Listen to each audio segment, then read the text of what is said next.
Okay, now that we've tuned the high limit adjustment on our front derailleur, we want to shift the rear derailleur into the smallest cog, which is the highest gear here, as you can see.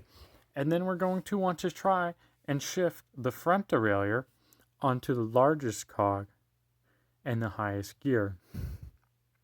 However, if your derailleur does not shift from the smallest cog to the largest cog, this is a problem. And you need to adjust your low limit screw and turn that out. So that's going to be counterclockwise. And once you turn this far enough, it will allow the derailleur cage to move to the right far enough to shift the bike into gear. And much like the high limit adjustment screw, in the low limit adjustment screw, we're looking at the alignment between the chain and the derailleur cage, which is hard to see the gap, but we can see there that there's a lot of gap between those two. And with too much of a gap, what problems you're going to have is the chain can fall off between the derailleur cage and the sprocket, causing for you to drop your chain, and then obviously you're going to have no pedaling power to the rear wheels.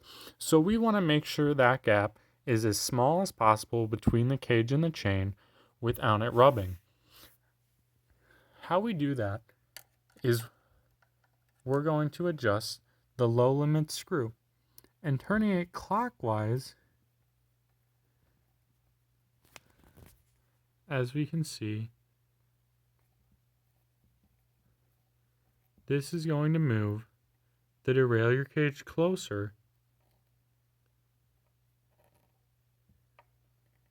to the chain. As we can see now, there is a small gap between the chain and the derailleur cage.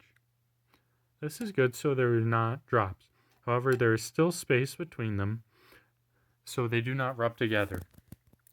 We can check this just like we check the low limit screw by pedaling the bike in these gears to make sure it does not make any noise.